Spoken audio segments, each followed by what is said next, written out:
Hey y'all, wanted to get a strategy video out since I've been kind of behind with the holidays and haven't really put anything out. So I wanted to do a follow up on my ownership video and kind of give some practical examples of how you can apply those concepts. And the reason that I thought about this was my appearance on Osimo's On the Contrary show I did like 3 days ago here. You can find it on his YouTube channel. And it's the part where we start talking about the Patriots game.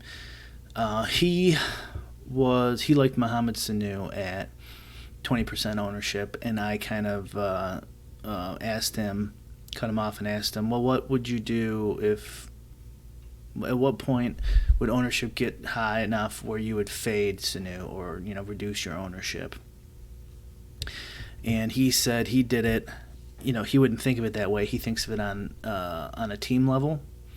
And I said I thought of it on an individual level. And, we didn't get too deep into it because it's not really a strategy, that kind of strategy show. It's more about talking about games and players, but I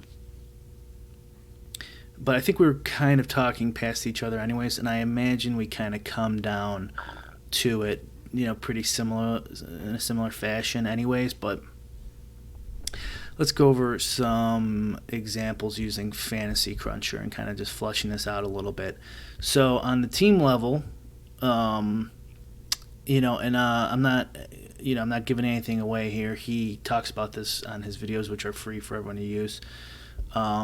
He gives an example of one way to use ownership at a team level is to sort by ownership. So I'm in Fantasy Cruncher here, and I just did some generic crunch for 50 lineups, and then you could sort by ownership and eliminate. You make like 200 lineups, or I don't know what he recommends. You could go find the video on his site, but you make a bunch of lineups, eliminate the top 20% ownership, and then I think the second part was sort by my projected, then eliminate the bottom 20% of my projected, so you can get rid of a whole bunch of less than 1% owned guys, random type of guys. And it's not how I do it, but it's certainly. It's certainly, maybe that is a viable option.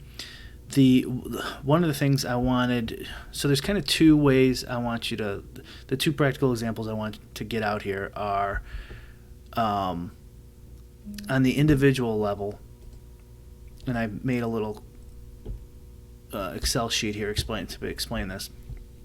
You can still apply the concepts in my first video on a team level in this fashion. So we have a full team here with 7 of the players are identical, and we have two players who are different in each team. So this would be one unique on your optimizer that you use.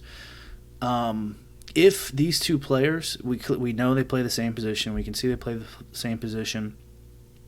Let's say they're about the same salary, and they have about the same projection, but vastly different ownership percentages. The rest of these players don't matter, right? Because they're identical. So on the team level, taken as a whole, all that really matters here is Gilgeous-Alexander and McCollum. So let's say Gilgeous-Alexander's, own 10, 15% more. You're going to auto profit by taking team 2 here over time. So if this was like your single entry lineup and you were down to two teams that you liked, you would get rid of the first team and enter the second team, and over time you'd theoretically make a little bit more money. Doesn't mean you're going to take it down, but theoretically you'd make more money. So the problem with doing the ownership on a whole like this is it might not take into account that aspect of it, because it's doing the ownership on a whole. So by putting in multiple uniques and randomness, it probably won't come up that often, but it's something to keep in mind, that that if you do just sort by ownership and then go from there, you might have some lineups in there that you'd rather not have. Not that it's not the worst option in the world. And so the second way to look at it, and you can combine all three of these too, especially if you're doing single entry or like a 3-max entry. Is you could sort by whatever. We'll do my projected, and we'll see this team here has 284 points, and then this team here has, let's bring it up on the screen, 284 points, right? So identical points, identical salary, same positions, obviously, because it's a full team. But their ownership is slightly different, right? What is that, like 7 points different? And you could find, I'm not going to go through all these, but I'm sure there's some here that are like 15, 20, 30, 40 points of ownership difference, and they have the identical projection. It works the exact same way. If you're going to enter one lineup between those two, you take the lower owned one, right? It's pretty much common sense when you kind of break it down on a smaller scale, like with the coin flip example. So to kind of combine the two ideas, let's say you're going to do a single entry, you could pump out a bunch of lineups, break them down, sort them down to like 2 or 3 lineups you have, and then from those eliminate the higher owned, maybe 5 lineups, eliminate the higher owned ones that are similar projected, and then go down to this more